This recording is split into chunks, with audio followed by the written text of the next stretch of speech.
দিদি, আজকে কি রান্না হবে? একটু বলে দাও, আমার সুবিধা হয়। আমার আজকে একটু তাড়া আছে। বলো কি কি রান্না হবে, বলো, তাড়াতাড়ি করে দিয়ে চলে যাই। দেখলাম তো আলু আছে, পেঁয়াজ আছে, আর কটা ঢেঁড়স পড়ে আছে, আর একটা মনে হয় বেগুন আছে। তা ফ্রিজে মাছ টাছ আছে কিছু? তা থাকে তাহলে বার করে দাও। আমি তো ফ্রিজে হাত দেবো না, তুমি বার করে দাও যদি কিছু থাকে। নেই? তাহলে কি রান্না করব?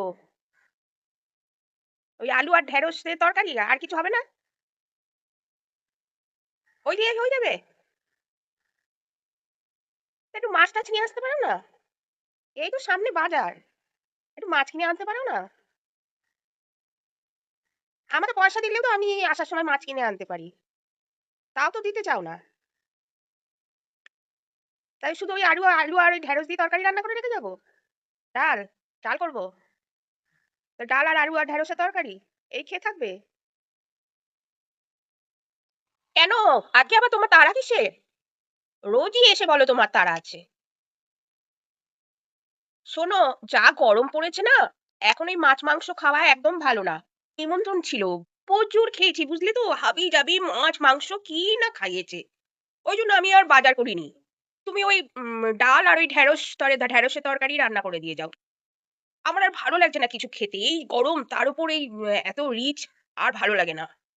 হ্যাঁ, বেশ পাতলা করে একটু আম থাকলে ভালো হতো, টক ডাল করলে ভালো হতো, কিন্তু কি করব, ওই করে দিয়ে যাও। এই গরমে আর খেতে ইচ্ছা করে না। এত গরম পড়েছে বাবা, কি অবস্থা বাবা। একটু মাছ আনে না, ওই সারা ওই সবজি আর ওই ডাল আর ওই ঢেঁড়স আলুর তরকারি বা পটলের তরকারি এই। আমারই ভালো, খাটতে হয় না বেশি, এই রান্না করে চলে যায়। এই তো ভাতটা বসিয়েছি, আর ওই ঢেঁড়স আলু একটু ফুট করে দেবো, চলে যাবো।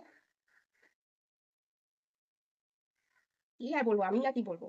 কতদিন তো বললাম, পয়সা চাইলাম যে দাও আমি একটুখানি মাছ টাছ কিনে নিয়ে আসি, তাও দেয় না। হাড় কেপ্পন, একদম হাড় কেপ্পন।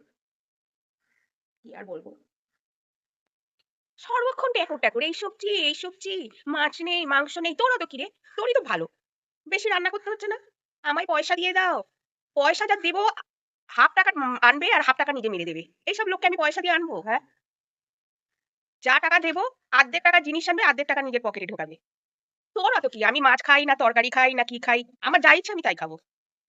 তোরই তো ভালো, কিছু রান্না করতে হচ্ছে না, বেশি রান্না করতে হচ্ছে না, তাও তো রেখেছি। সত্যি কথা বলতে কি, আমার একদম রান্না করতে ভালো লাগে না, আর ওই গরমে রান্নাঘরে গিয়ে, যার জন্যই রেখেছি। নারে এত টাকা দিয়ে ওই রান্নার লোক রাখা। বলেছিলাম যে রান্নার সাথে একটু বাসনটা মেজে দিও, তাহলে আমার একসাথেই সব হয়ে যাবে। ও বাবা, তা করবে না। রাঁধুনি না, রাঁধুনির আবার মান আছে, সেখানে ঠিকই কাজ করবে। যার জন্য আবার একটা বাসন মাজারও লোক রাখতে হলো। আমি মাছ খাই, মাংস খাই, ডিম খাই, তাতে তোমার কি? তোমার কথা, তুমি রান্না করে দিয়ে যাবে, যা থাকবে রান্না করে দিয়ে যাবে, চলে যাবে। আবার এদের তো যা অবস্থা, সব বাড়ি বাড়ি না আবার বলে বেড়ায়।